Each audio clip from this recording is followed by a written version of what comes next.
Page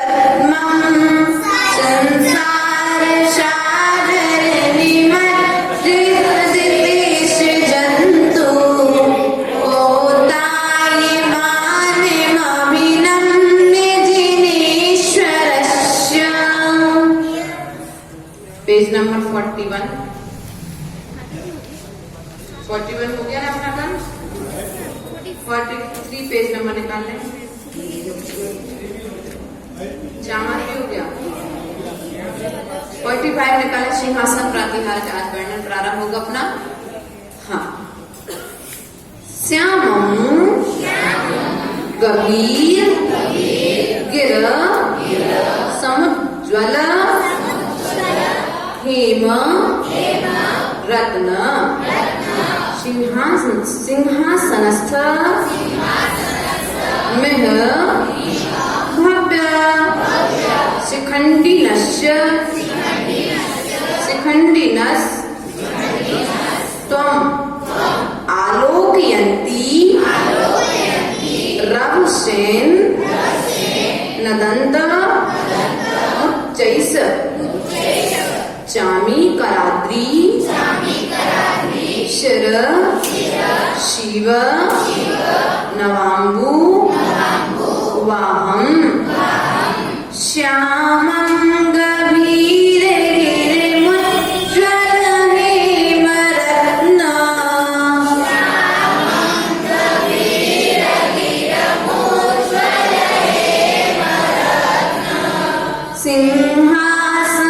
सिंहासनस्थमेन भव्य शिखण्डिनस्त्वम्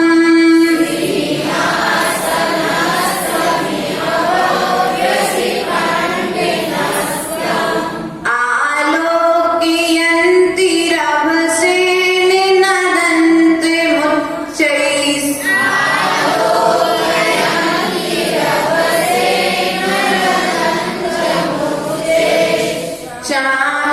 चामीकराद्रि शिव नवाम्बुवाहम्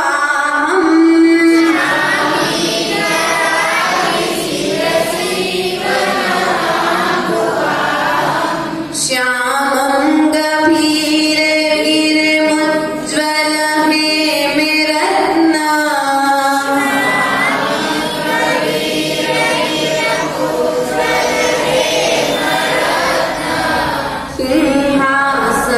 सिंहासनस्थमेन भव्य शिखण्डिनस्त्वम्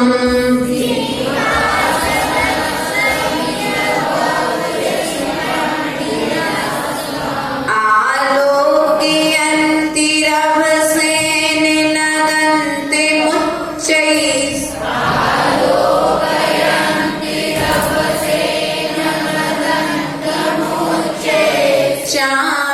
चामीकराद्रि शिर शिव नवाम्बुवाहम्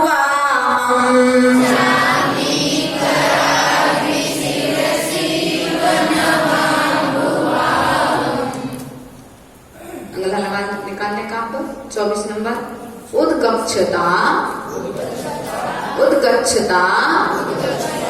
तब क्षिति जुति मंडलेन लुप्तस् छदत् छवि रशोक तरुर बभूव शान निध्यतोपि यदि वा तब वीतराग निरागतां व्रजति को न सचेत नोपि उदिगच्छिता तव क्षिति द्युतिमण्डलेन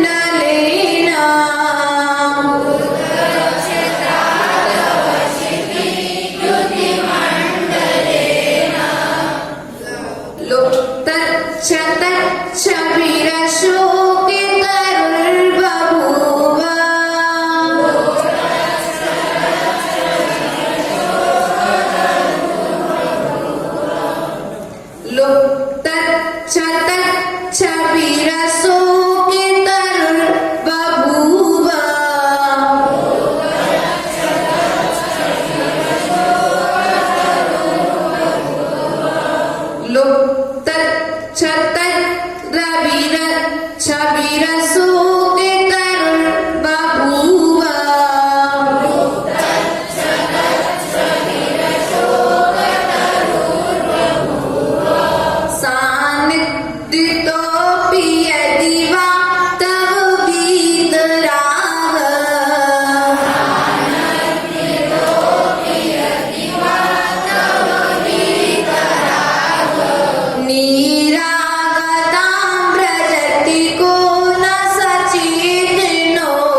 एक बार दोनों काव्य पढ़ करके सुना दे एक साथ में।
पढ़ते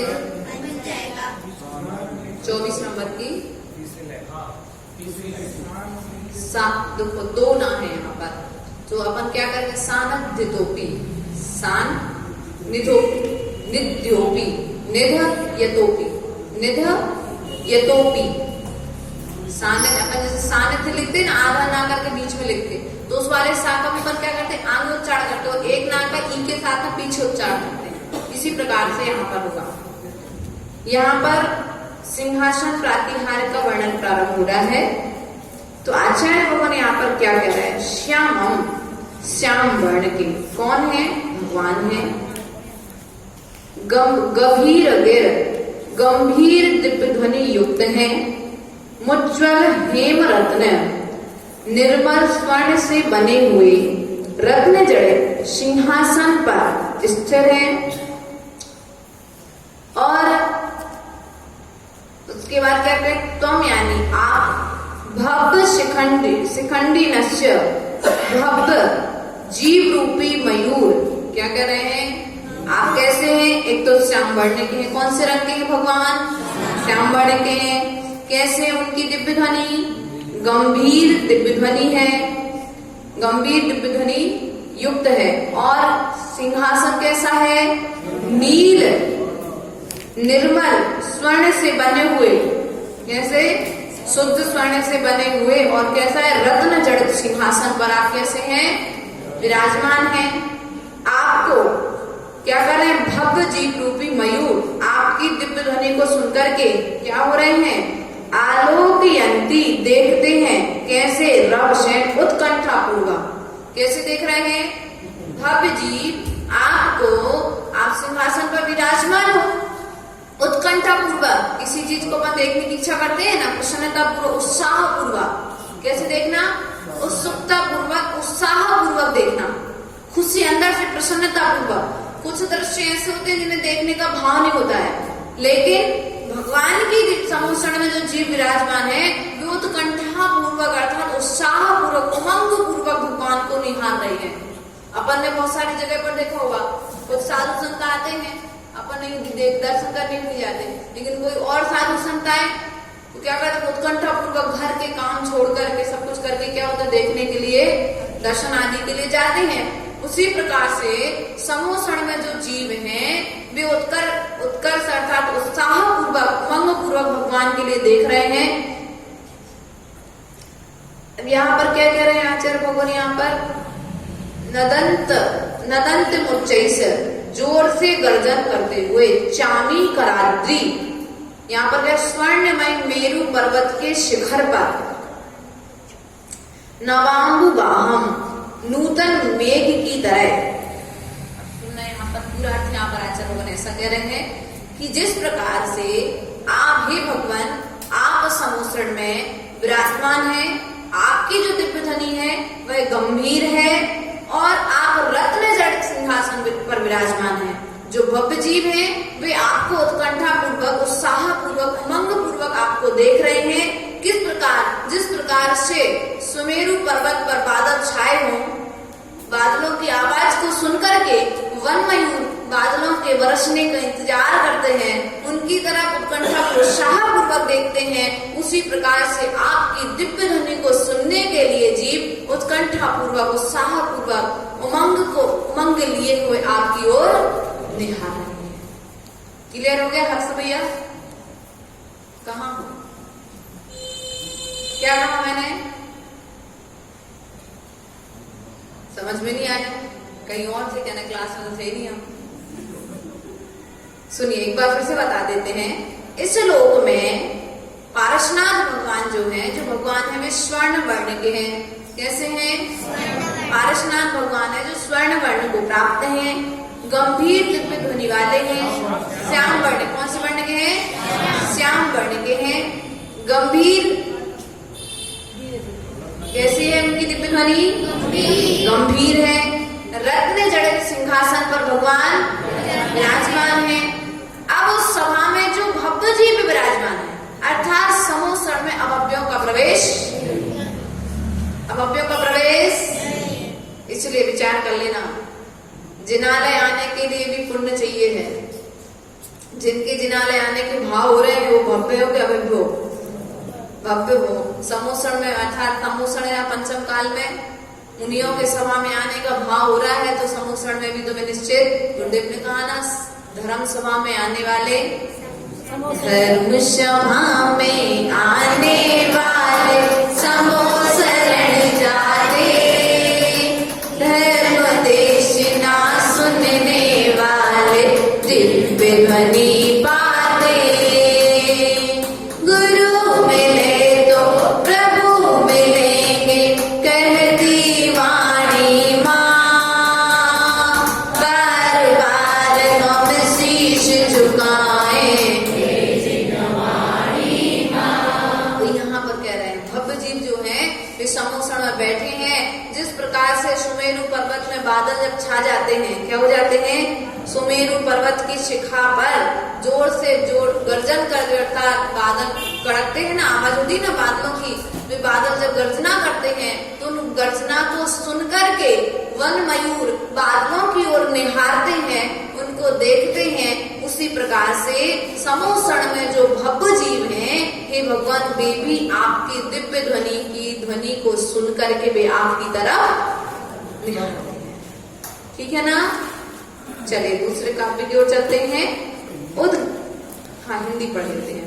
सिंहासन पर आप विराजे, श्याम वर्ण तव सुंदर तन, मंगलमय कीर्ति जिनवाणी, भव्य जीव सुनते प्रवचन, जो स्वर्णाचल उच्च शिखर पर सावन बादल छाए हो, ऊंचे स्वर से गर्जन सुनकर वन मयूर हर्षाए हो, पार्श्वनाथ के चरण कमल को मन मंदिर में ध्याता हूँ, प्रभु के आराधना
आचार्य भगवान यहाँ पर भामंडल प्रातिहार का वर्णन कर रहे हैं। उद्गच्छता स्फुरायमान तब आपके क्षिति द्युति मंडलेन श्याम प्रभा मंडल के द्वारा, आपकी जो श्याम वर्ण वाली काया है उसके प्रभा मंडल के द्वारा, आभा मंडल के द्वारा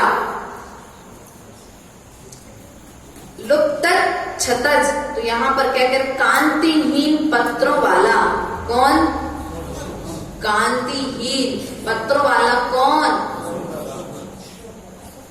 अशोक तरुण बबूबे। तो आचार्य भगवान यहाँ पर कहते हैं बबू हो गया है, क्या हो गया है, जो तरु अशोक वृक्ष है वह आपके आभा मंडल के कारण क्या हो गया है, कांतिहीन तक अपने प्रभाव से रहित, कौन जो वृक्ष है आपके प्रभाव से शोक से सहित था, सो अशोक हो गया और आपका प्रभाव इतना है हे भगवान कि वह वृक्ष भी अपनी शोभा को छोड़ करके चला गया है।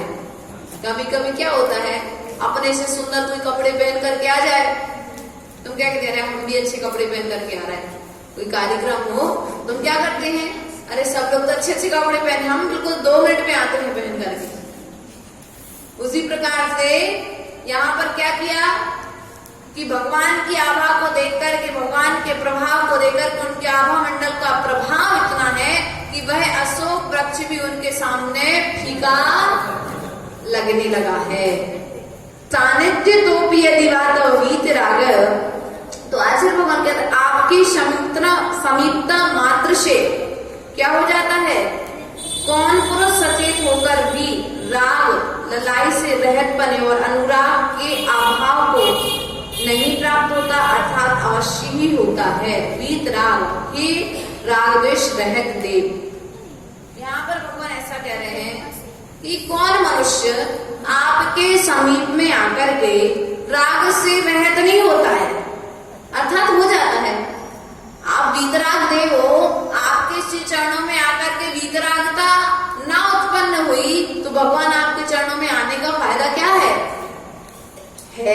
निश्चित ही दिखता नहीं है, लेकिन अंतरंग में कुछ ना कुछ तो वैराग्य के भाव उत्पन्न, भाव आज भले ही तुम्हारे मन में उत्पन्न हो रहे, उत्पन्न होने के बाद भले भी आज साक्षात आपके क्रिया रूप में परिवर्तित नहीं हो रहे, लेकिन एक ना एक दिन निश्चित ही वे क्रिया रूप में संपन्न हो जाएंगे, आचरण रूप में आगे स्फुटित हो जाएंगे।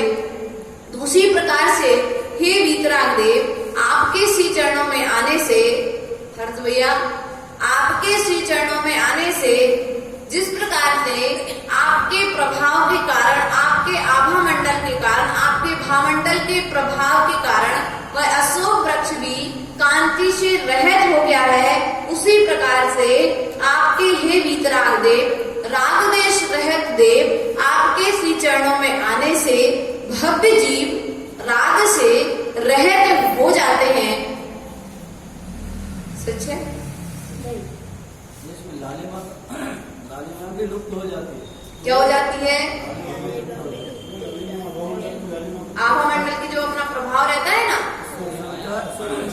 वृक्ष के पत्तों की लालिमा, हाँ, वृक्ष के पत्तों की लालिमा रहित हो जाती है। क्या हो जाती है? लालिमा से कांति रहित हो जाते ना, प्रभाव से रहित हो जाते हैं, उसी में लालिमा के अंदर में हो गया उनका सभी। कैसे रहित हो गए? किससे रहित हो गए? कांति से रहित हो गए, राग रूपी ललाई से रहित हो गए। राग मतलब कांति से रहित, मतलब राग रूपी जो भाव है ना, उससे भी क्या हो गए? रहित हो गए। कौन हो गए? जो आपके चरणों का आश्रय लेने वाले हैं। भगवान के चरणों का आश्रय कौन लेता है? भगवान के चरणों का आश्रय कौन लेता है? भव्य जीव। इसलिए भैया हमें प्रयास और पुरुषार्थ करना है, जिनेंद्र भगवान के चरणों का आश्रय लेना है और अपने राग द्वेष से रहित होकर के अपना मोक्ष मार्ग प्रशस्त करना है। इस प्रकार से हमने आज 24 काव्य इस कल्याण मंदिर स्तोत्र के पूर्ण किए। चलते हैं अगले क्लास की ओर। हिंदी पढ़ना है, बोलो।